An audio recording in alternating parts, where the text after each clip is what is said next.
Welcome, everyone. We appreciate you being with us today.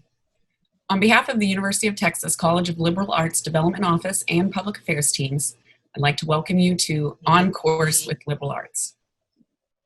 Our faculty and students make an impact through their study of the issues that our society faces, and we're proud to showcase the college's outstanding research and teaching. Today's topic is Data, Discretion, and the Future of Policing. If you have questions for our speaker, please send them via the chat function, and we will answer as many as possible in the last half of the webinar.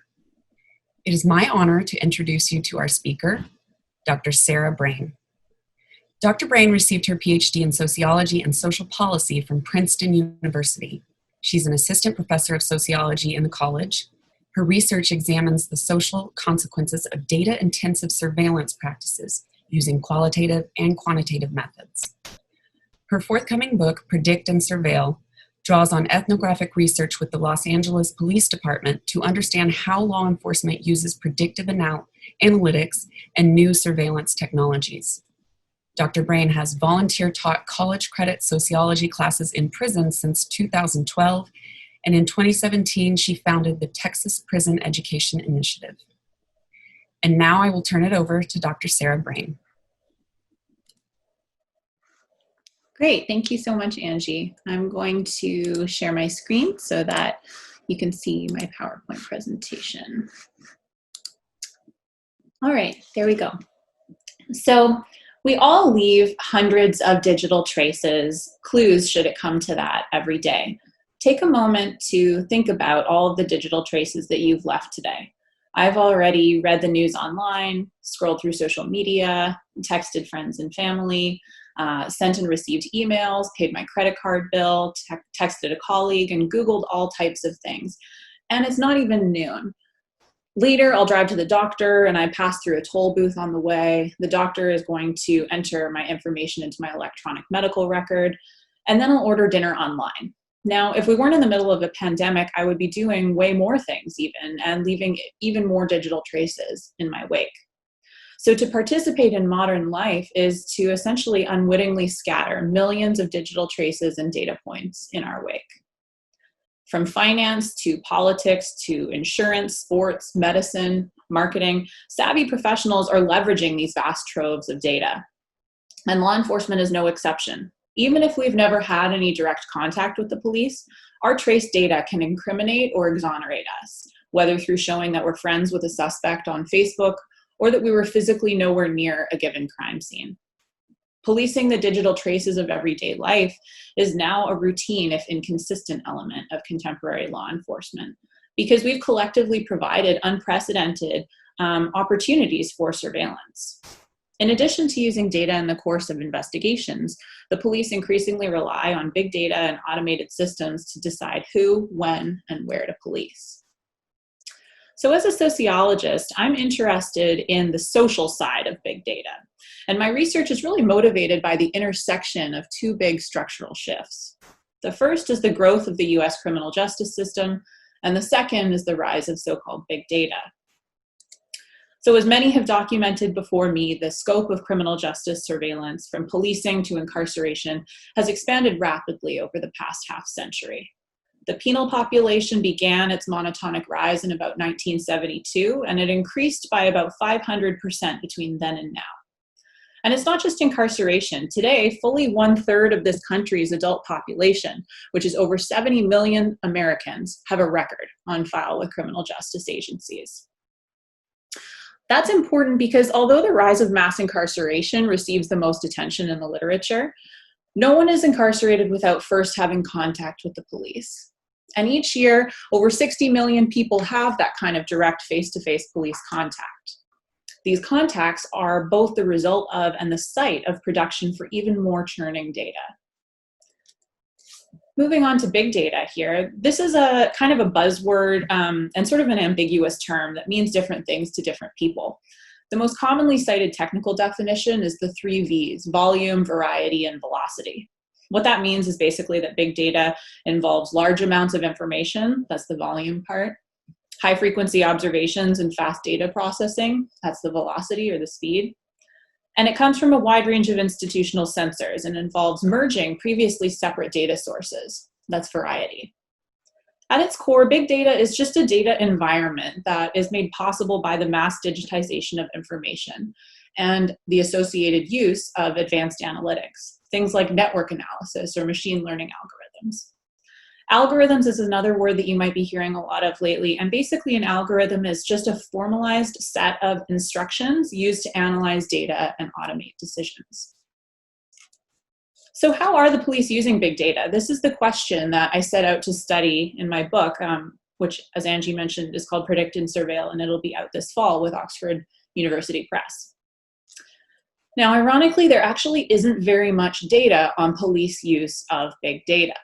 So that meant that I would have to go and collect that data myself. So after doing a bit of exploratory work to figure out which police departments were more technologically advanced, I decided to do my ethnographic fieldwork with the Los Angeles Police Department, or the LAPD.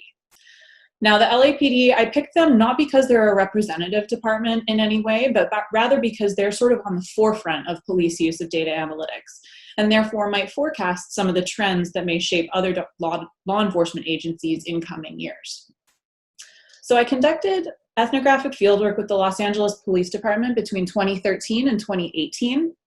This consisted of observations and interviews with various people in various sworn officers and civilian employees in area and specialized divisions like robbery, homicide, fugitive warrants, information technology, records and identification, juvenile division. I also spent some time at the Real-Time Crime Analysis Center, the Emergency Operations Center in downtown LA, and I would shadow analysts as they worked with data and interview officers and go on ride-alongs to see how they use data in the field. I also went to JRIC, which is the Joint Regional Intelligence Center or Fusion Center in Southern California. For those of you not familiar, fusion centers are these often federally funded surveillance centers, many of which were built in the wake of 9/11, which was largely viewed as a case of information sharing failure in the intelligence community. And they collect, analyze, and share a whole bunch of different data from various public and private sources. I also talked to folks in LA County Sheriff's Department and individuals who work at some of the tech firms that design key analytic software and platforms that the LAPD uses, namely Palantir and Predictive. So at its core in the book, I basically offer an on-the-ground account of the LAPD's use of big data and associated surveillance technologies. I take a fundamentally sociological approach to understanding the kinds of data the LAPD leverages, examining concrete details of how and why this data is used, and illuminating what happens when data and advanced analytics are at work within institutions and within social contexts. I ask questions like, what's new about how the police are getting and using data? How are the meanings and implications of data contested? How might data be used to reduce social inequalities? And how does it exacerbate them? And what does all of this mean for the rule of law and privacy in the United States? So let me dive into my findings a little bit. I learned that the police are using big data to conduct two different kinds of surveillance fundamentally, what I call Dragnet and directed. So Dragnet surveillance refers to surveillance tools that gather information on everyone, rather than just those under criminal suspicion. Dragnet surveillance widens and deepens social oversight. It includes a broader swath of people and can follow any single individual across a greater range of institutional settings, including people who have no direct police contact. So an example of a Dragnet surveillance tool is the automatic license plate reader, or the ALPR. ALPRs can be mounted at static locations like intersections, or they can be dynamic, like mounted on cop cars that drive around the city. These take 2 photos of every car that passes through their line of vision, one of the car, one of the license plate, and then records the time, date, and geocoordinates. So just this one relatively simple technological tool makes everyday mass surveillance possible on an unprecedented scale. The data produced by ALPRs give the police a map of the distribution of vehicles throughout a city, and in some cases may enable law enforcement to learn a given driver's typical travel patterns and then identify deviations. So for example, an analyst showed me how he used ALPR data to see that a person of interest frequently parked near a specific intersection at night and deduced that this intersection was likely near the suspect's honeycomb or hideout. Now, the police have long collected their own data, right? One of the really interesting things about policing in the digital age is that law enforcement is increasingly securing routine access to a wide range of data from non-police databases, like data brokers, for example. Referred to as the biggest industry you've never heard of, data brokering is a $200 billion industry. Over 4,000 companies collect and aggregate information from public records and private sources, then make these data available to whoever can pay a fee for access. So when you buy contact lenses and companies offer you a rebate if you tear off the box top and mail it in, for example, that's a data grab, a means of monetizing your data. So actually a wide range of companies, like contact lens companies, but also repossession agents, payday lenders, consumer health websites, clothing stores, even pizza chains, they now generate profits not only from their primary business, but also from a secondary business, which is selling their customers' data to data brokers. Okay, so moving on to directed surveillance. In contrast to Dragnet surveillance, which is of everybody, directed surveillance is the surveillance of people in places deemed criminally suspicious.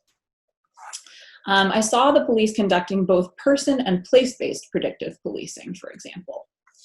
So they use place-based predictive policing to predict property crime. What happens is they essentially use historical crime data, past place, type, and time of crime as the training data, which is fed into the predictive policing algorithm, which then produces these 500 square foot boxes, as you can see on the little maps here on the screen. And officers are directed to go to those boxes during their uncommitted time, meaning when they're not responding to a call for service or booking somebody at the station. They also use person-based predictive policing, but typically to predict violent crime. So individuals are assigned risk scores based on the following formula. You get 5 points for a violent crime on your rap sheet, 5 points for known gang affiliation, 5 points for prior arrests with a handgun, and then 5 points for being on parole or probation. An officer described the point system to me as a way to pull them apart and decide who's worst of the worst. He continued saying, this is really what gives the importance of FIing someone, which basically means filling out a field interview card or a contact card, on a daily basis, instead of just saying, okay, I saw that guy hanging out, I'm gonna give him 2 weeks, I'll go FI him again. It's 1 point for every police contact. So what he meant is that each time an individual comes into contact with the police, a point is added to their risk score. So every time the cops stop you, you get another point. After individuals are scored, they're rank ordered according to these scores. So here's an example of the rank ordering. This is just like a de-identified diagram that I had made up based on a real diagram from the police department. As one officer explained, there are all sorts of reasons you can stop folks and increase their risk scores. He said, yesterday, this individual might have got stopped because he jaywalked. Today, he might have got stopped because he didn't use his turn signal or whatever the case may be. So that's 2 points. You could conduct an investigation, or if something seems out of place, you have your consensual stops. Hey, can I talk to you for a moment? Yeah, what's up, you know? And then you just start filling out your card as he answers questions or whatever. And what it was telling us is who is out there in the street, you know, who's out there not necessarily committing a crime, but who's active in the streets. You put the activity of being in a street with maybe their violent background, and one might create the next crime that's going to occur. Now, this practice can easily become a feedback loop in which officers are told, go and stop those with the highest points values. They go and stop them. That stop adds another point to their score, further increasing the likelihood that they'll be stopped in the future, regardless of whether or not they're committing any crime.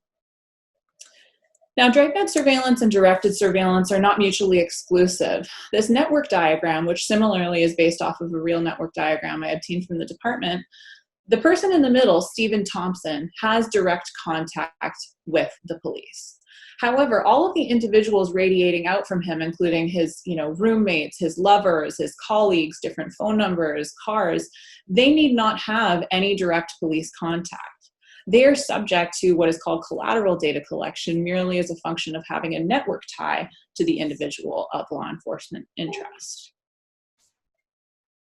So in this moment of national reckoning about the future of policing in this country, there are all of these discussions about reforming or shrinking or defunding or abolishing the police. Why does all of this big data stuff matter?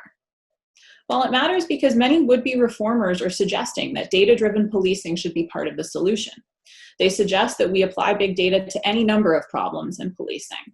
Defunding the police and need to cut costs, data can help allocate resources more efficiently. Need to reduce racial bias in officer decision-making? Automate it. Want to reduce the categorical suspicion of young Black men and more accurately predict crimes? Try predictive algorithms. But big data surveillance is not a silver bullet. There are a number of problems. First, secrecy shrouds the use of these technologies. The amount of public funds police departments spend on surveillance software is unknown. Public records requests reveal that the LAPD paid more than $20 million to Palantir, one company that they used between 2009 and 2018. But that's just one platform. The LAPD and other agencies use dozens of them. Trade secrecy and non-disclosure agreements mean that these private vendors can provide public agencies cover as they circumvent public sector transparency requirements, lowering accountability, while also making big data policing harder for scholars to study, regulators to regulate, and activists to mobilize against. Second, analytics software can exacerbate some social inequalities under the veneer of objectivity, or as one officer put it, just math. Algorithms are shaped by the social world in which they're created and used. Because big data policing relies on teaching algorithms with historical crime data, long-standing tendencies to police Black and Brown communities become integral to what is supposed to be an objective, data-driven directive to surveil those people and areas. In simple terms, predictive algorithms hold up a mirror to the past and project into the future. If historical biases and police practices inform where and whom the police surveilled in the past, they will also shape where and from whom cops collect the crime data that's fed into predictive policing algorithms to generate those risk scores. It's a self-fulfilling statistical prophecy. Humans ultimately decide what data to collect and analyze, about whom and for what purpose. So just as individuals carry a range of biases that affect our decisions, an algorithm can become a sort of Trojan horse. Positioned as a gift to society, it actually smuggles in all sorts of biases, assumptions, and drivers of inequality. Third, while proponents of the technology argue that these tools help police track down criminals and lower crime rates, there's scant evidence that they actually do that. And the reason is that in the digital age, data are a form of capital. If only the police and tech companies have access to the data and analytics software, independent evaluation of how this capital is being leveraged in law enforcement is impossible. In simple terms, we don't know if it works because we don't have access to the data in order to evaluate whether or not it does. So until this point, I've mostly focused on how law enforcement surveils civilians. In the last few minutes, I'm going to flip the analytic lens and ask what happens when the observer becomes the observed. So let me tell you a quick story about my very first ride along. The air conditioning was blasting. As he drove, Sergeant Ramirez, which is not his real name, told me that Tommy Lee Jones's character in The Fugitive inspired him to be a cop. He peppered me with pop quizzes, asking whether I knew what street we were on, what direction we were going, or whether I saw the group of day laborers that we just passed a couple minutes ago. As he drove us to a scene where one of his most proactive officers was pulling over a teenage boy skateboarding down the wrong side of the street, he quipped that he felt like a mother hen looking after his chicks. About halfway through the shift, he pulled into an In-N-Out drive-thru and ordered us some burgers. We heard about a guerrilla grow-op bust over the radio, and so he drove us under a nearby freeway overpass, and we ate our burgers as we watched the cops drag marijuana plants onto a flatbed truck. Near the end of the ride-along, Sergeant Ramirez pulled up to a vacant house. Someone had called 911 about a possible break-in. When we got there, he manually typed into his computer code 6 at the address, meaning a police unit had arrived. Considering how technologically advanced the department seemed, and that I had specifically selected the department for that fact, I was sort of surprised that there was not like an automated mechanism for tracking the location of patrol cars. I asked him about it, and he explained to me that, oh yeah, every police unit is equipped with an AVL, or an automatic vehicle locator, that pings the location of the vehicle every 5 seconds. But, he explained, the AVLs weren't turned on because of resistance from the police officers' union. It was in that moment that I realized a byproduct of big data policing is that it creates a digital trail of police activity. The proliferation of high-frequency observations and data collection sensors results in the police themselves coming under increased surveillance. And they resisted and contested that. Some saw it as an entrenchment of managerial control, a threat to their professional autonomy.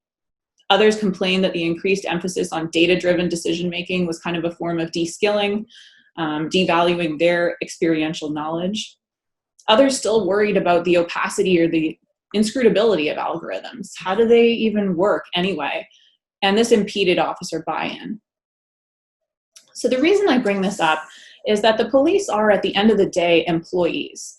And circling back to this current moment in which we're discussing possible systemic changes to policing, a lot of people are suggesting technological solutions like body cameras or data fixes, like flipping predictive policing even to predict which officers are more likely to use force.